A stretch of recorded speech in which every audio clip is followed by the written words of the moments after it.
Miss হবে না আপনার পছন্দের টিভি শো। দেখুন জি5 অ্যাপে একদম ফ্রি। ময়ূরীদি জানতে পারবে যে ওদের একে অপরের সঙ্গেই বিয়েটা হচ্ছে, সেক্ষেত্রে ময়ূরীদি যদি বিয়েটা বানচাল করার জন্য মেঘকে এটুকুই বলে যে মেঘের সাথে দাদা ভাইয়ের বিয়েটা ঠিক হয়েছে বা বিয়েটা হচ্ছে, এই কথাটা শোনা মাত্রই তো মেঘ একেবারে ছিটকে যাবে, তাই না? এটা কিন্তু মিনি একদম ঠিক কথা বলেছে। মেঘ যেরকম মেয়ে, ও যদি জানতে পারে আমরা এসব ড্রামাবাজি করছি, এসব লুকিয়ে বিয়ে হচ্ছে, তাহলে কিন্তু একদম বেঁকে বসবে। আর শুধু তাই না, ময়ূরীদি যে টাইপের মানুষ, ও কিন্তু বিয়েটা ভেঙে দিতে পারে। আর ও যদি এটা না পারে, ও কিন্তু একবারও ভাববে না দাদা ভাইয়ের আর মেঘের ক্ষতি করতে। রাইট? এটা তো ভেবে দেখিনি। না না, আমরা তো আনন্দের মধ্যেই আছি, এই সাইডটা তো ভেবে দেখা হয়নি। আচ্ছা, ময়ূরীর নেচারটা তো এখন আমাদের সকলের কাছে এক্সপোজ। আমার মনে হয় ওর বাবা মাও ফিল করবে যে ময়ূরীকে ব্যাপারটাতে ইনভলভ করা কতটা প্রবলেমেটিক হতে পারে। সেটা আমার মনে হয় আঙ্কেল আন্টি হ্যান্ডেল করে নিতে পারবে নিজেদের মতো করে।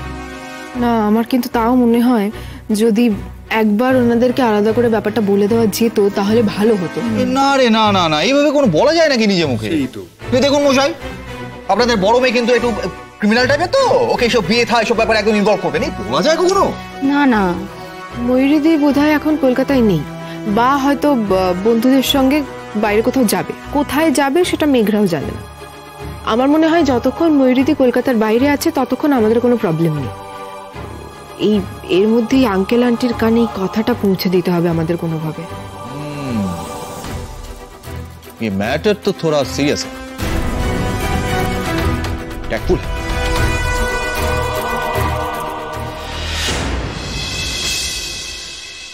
তোমার মাথায় কি হয়েছে? চশমাটা কোথায় গেল? তোমার মাথায় কি হয়েছে? হ্যাঁ, এরকম একটা প্রহসনে তুমি সঙ্গ দিচ্ছ ওদের। এটা মেয়ের বিয়ে, ইয়ার কি তো নয়। ওরা একটা হালকা চালে কিছু ভেবেছে, তাই বলে তুমি তোমার মেয়ের জীবন নিয়ে তো হালকা চালে কিছু ভাবতে পারো না। বিশেষত একটা মেয়ে যখন এতবার ধাক্কা খেয়েছে তারপরে। তুমি একটু মাথাটা ঠান্ডা করো, মাথা ঠান্ডা করে আমার কথাটা শোনো। তুমি তো বলেছিলে যে মেঘের জীবনে একজন সঙ্গীর বড় প্রয়োজন, বলেছিলে।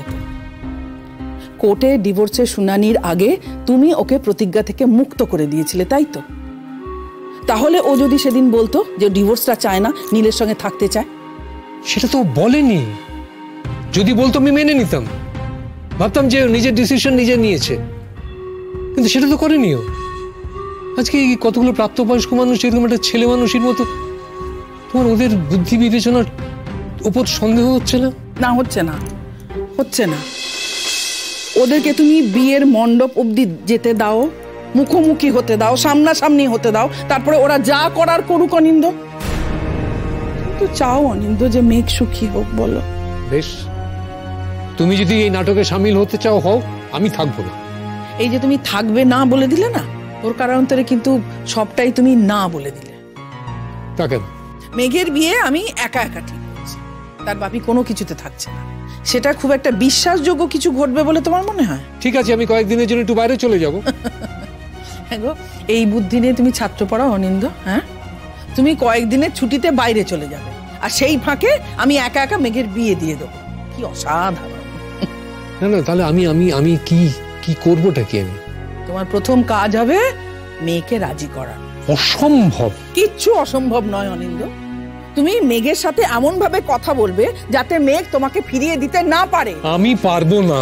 পারবে না মানে তোমাকে পারতেই হবে।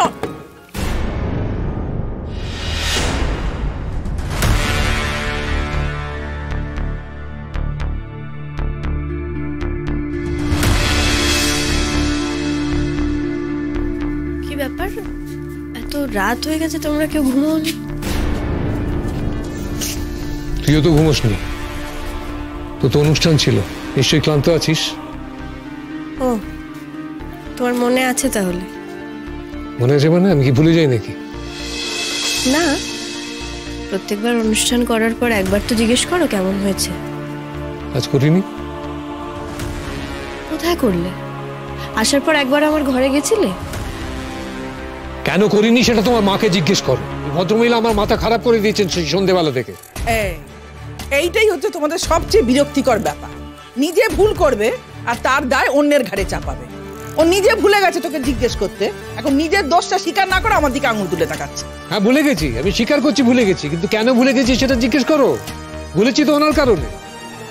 কি ব্যাপার বলো তো মা বাপি, এত বছরে তোমাদের এভাবে ঝগড়া করতে তো আমি কোনোদিনও দেখিনি। কি করেছোটা কি মা তুমি? উনি তোমার বিয়ে ঠিক করে ফেলেছেন। ভাব, একেবারে ঠিক করে ফেলেছো? হ্যাঁ একরকম তাই বলতে পারো, এবং সেটা তোমাকে না জিজ্ঞেস করি। অনিন্দ, ঝগড়াটা কিন্তু সেটা নিয়ে হচ্ছিল না।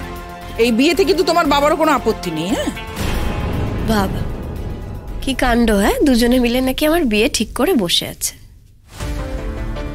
মেঘ, তোমাকে কিন্তু আমি অপশনটা দিয়েছিলাম, তুমি কিন্তু আমাকে কিচ্ছু জানাও। আমি এটাও বলেছিলাম তোমার যদি নিজস্ব কোনো পছন্দ থাকে তুমি আমাকে বলতে পারো, তাতে ওই বাঙালি অবাঙালি জাত পাত এটা আমার কিচ্ছু যায় আসে না। তোমার পছন্দটাই শেষ কথা। তা সত্ত্বেও তুমি আমাকে কিচ্ছু বলো। মা, তুমি সবকিছু ঘুরে ফিরে ওই একই জায়গায় কেন আসো বলো তো? আমি তো বুঝতে আসবো, আমি ওই পয়েন্টটাতেই বারবার আসবার কেন আসি সেটাও তোমাকে বলেছি। সবকিছু বুঝিয়ে বুঝে তুমি একেবারে আমার বিয়ে ঠিক করে বসে আছো, তাই তো? বসে আছি। তা আমার নিজেরই বিয়েতে নিশ্চয়ই আমাকে ইনভাইট করা হবে। অবশ্যই তুমি আসবে, বসবে, আমি যা যা বলবো তাই তাই করবে। বাপি, এগুলো কি হচ্ছে? বোঝাও কি হলো অনিন্দ, মেয়েকে বোঝাও। নিজের মেয়েকে বলো কি সারা জীবন ধরে নীলের জন্য চোখের জল ফেলবে আর দীর্ঘ নিঃশ্বাস ফেলবে নাকি? অদ্ভুত তো, এখানে নীলের কথা কোথা থেকে আসছে? আসছে তার কারণ তুমি নীলকে মনের থেকে সরাতে পারছো না, তাই। ভুল কথা মা, নীল আমার মনের মধ্যে কোথাও নেই। না, আছে আছে, তোমার সারা মনটা জুড়ে শুধু নীলই আছে। কারণ যখন বারবার তোমাকে বিয়ের কথা বলা হয়েছে তুমি তার থেকে নিজেকে সরিয়ে রেখেছো। কেন রেখেছো? নীল তোমার জীবনের একটা ভুল ছিল মেঘ, ভুল করে তাকে তোমার জীবনে এনে ফেলা হয়েছিল। তোমার কোনোদিন যোগ্য ছিল না। আসলে নীল একটা নীচ, একটা নোংরা, একটা লম্পট, একটা কুরুচিপূর্ণ, একটা চরিত্রহীন ছেলে। মা প্লিজ, এনাফ মা প্লিজ।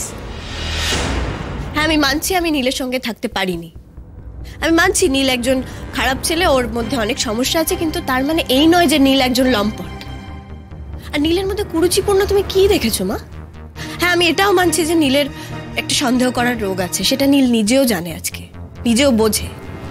আর যে মানুষটা নিজের দুর্বলতাটা জানে না বা বোঝে না, তখন সে কিন্তু চাইলে তার দুর্বলতাটা চেঞ্জও করতে পারে, সেখান থেকে বেরিয়েও আসতে পারে। এনিওয়ে এসব বাদ দাও, তোমাদেরই ফেস লস হবে, কারণ আমি বিয়ে করব না। না, উনি বিয়ে করবেন না, সারা জীবন ধরে নীলের জন্য অপেক্ষা করে বসে থাকবেন। যদি তাই মনে করো তাহলে তাই।